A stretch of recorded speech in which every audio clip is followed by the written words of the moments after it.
କାହିଁ ରେ ଯାତ୍ରା ପାର୍ଟି ମାଲିକ ଭାଡୁଆ ମାନେ ତମେ ମାନେ କଣ ସବୁ ଯାଇ ଆକୁ ତାକୁ ଆରେଷ୍ଟ କରି ପକଉଛ ପିୟୁଷ ନାଁରେ ସବୁ ନୋଟିସ ଦେଇଛ ଯେତେବେଳେ ନଙ୍ଗୁଳି ମାନେ ଦାରିଣୀ ମାନେ ନାଚୁଛନ୍ତି ତମେ କେଇଟା ନୋଟିସ ଯାଇ ପହଞ୍ଚେଇଛ ଦାରିଣୀଙ୍କ ପାଖରେ ଆରେ ଭାଡୁଆ ମାନେ ଦାରିଆ ମାନେ ତମ ମା ଭଉଣୀ ନାହାନ୍ତି ତମର ଯଦି ମା ଭଉଣୀ ଅଛନ୍ତି ପରିବାର ଅଛି ଏ ଯାତ୍ରାପାର୍ଟି କଳାକାର ମାନଙ୍କୁ ଏତେ ଟଙ୍କା ଦେଇକି ତାଙ୍କ ମୂଲ୍ୟ କାହିଁ ବଢାଉଛ ସେ ଅନ୍ୟ ପାର୍ଟିରେ ଥିଲା ବେଳେ ତମେ ତାକୁ ଯାଇକି ରେଟ୍ କରି ସେ ପାର୍ଟିକୁ ପଇସା ଦେଇକି 5 ବର୍ଷ ପାଇଁ ନେଇ ଯାଉଛ ତମେ ଭିତରେ କାମୁଡା କାମୁଡି କାହିଁ ଗାଣ୍ଡି ମରାମରି ହଉଛ ମା ମାନେ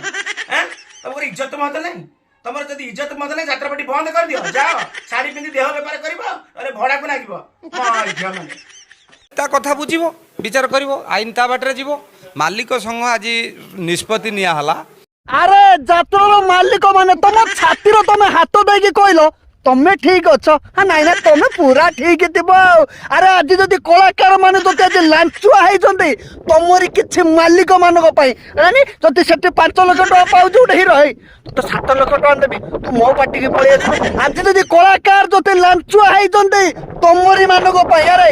তুমি মালিক যদি আজ তাপ পিউষ ত্রিপাঠী পাখু নোটিস পঠাই দেব ঠিক আছে ভুল ভাল ঠিকঠাক আছে ঠিক আছে তোমার লেনদেন করা তুমি যাত্রা পেন্ডাল রূপা নিশা মারা ছাতি দেখাইকি নাচুছি ମାନସୀ ପଣ୍ଡା ପେଟକୁ ଟେକିକି ଦେଖାଉଛି ମିଷ୍ଟି ଏମିତି ନାଇ ଗାଣ୍ଟିକି ଦେଖେଇକି ନାଚୁଛି ସାଳବାଜ ପୁରା ଟେକିକି ଦେଖେ ଦୁଚାରେ କାହିଁ ଏ ସବୁ ଜିନିଷ ପାଇଁ